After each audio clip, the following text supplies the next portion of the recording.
Kings 13, a man from Judah. By the word of the Lord, a man of God came from Judah to Bethel, as Jeroboam was standing by the altar to make an offering. By the word of the Lord,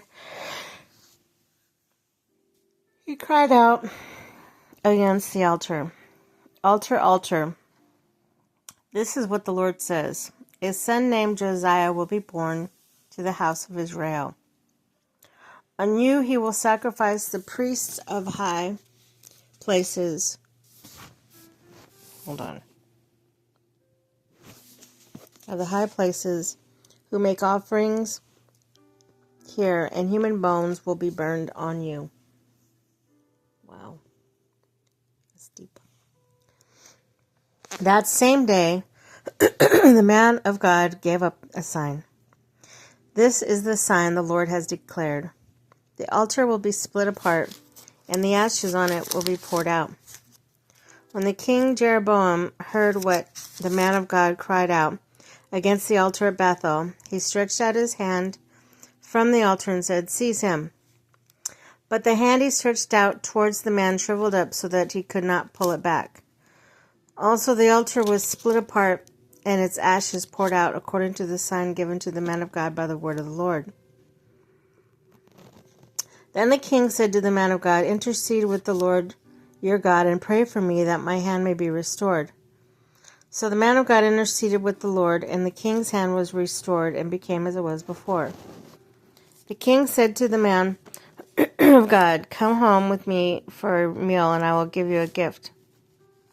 But the man of God answered the king, "Even if you were to give me half of your possessions, I would not go with you, nor would I eat your bread or drink your water here. For I was commanded by the word of the Lord, you must not eat bread or drink water or return by the way you came." So he took another road and did not return by the way he had came to Bethel. Now there was a certain old prophet living in Bethel, whose sons came and told him all that the man of God had done there that day. They also told their father that he had said to the king. Their father asked them, "Which way did he go?" And his son showed him from which road he had taken.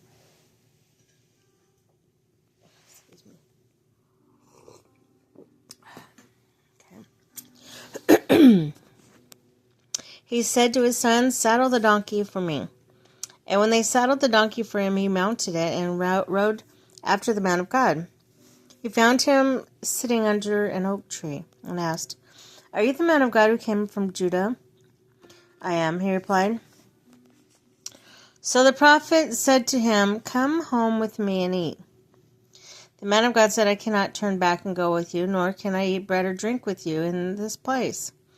I have been told by the word of the Lord, you must not eat bread or drink water there or return by the way you came."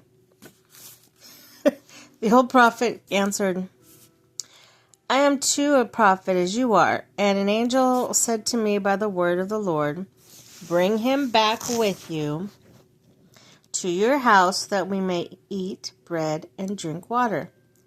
But he was lying to him. So the man of God returned with him and ate and drank at his house.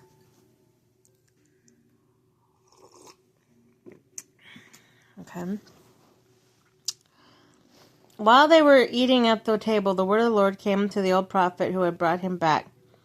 He cried out to the man of God who had come from Judah, "This is what the Lord says. You have defiled the word of the Lord. You have not kept the command your Lord of your God gave you.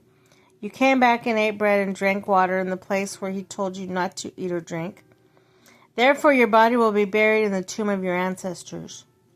When the man of God had finished eating and drinking, the prophet who had brought him back saddled his donkey for him. As he went on his way, a lion met him on the road and killed him, and his body was left lying in the road, with both the donkey and the lion standing beside it. Some people who passed by saw the body lying there, with the lion standing beside the body. They went and reported it to the city where the old prophet lived. When the prophet had brought him back from his journey and heard of it, he said, "It is the old man of God who defiled the word of God, of the Lord. The Lord has given him over to the lion, which has mauled him and killed him, as the word of the Lord had warned him. The prophet said to his sons, Saddle the donkey for me, and they did so. When he went out and found the body laying on the road, with the donkey and the lion standing beside it, the lion had neither eaten the body nor mauled the donkey. So the prophet picked up the body of the man of God, laid it on the donkey, who brought it back to his own city to mourn for him and bury him. Then he laid the body in his own tomb, and they mourned over him. Alas, my brother, after burying him, he said to his sons, When I die, bury me in the grave where the man of God was buried. Lay my bones beside his bones, for the message he declared to the word of the Lord against the altar in Bethel and against the shrines in the high place in the towns of Samaria will certainly come true. Even after this, Jeroboam did not change his evil ways, but once more appointed priests for the high places from all sorts of people. Anyone who wanted to become a priest, he consecrated for the high places. This was a sin of the house of Jeroboam that led to its downfall and to its destruction from the face of the earth.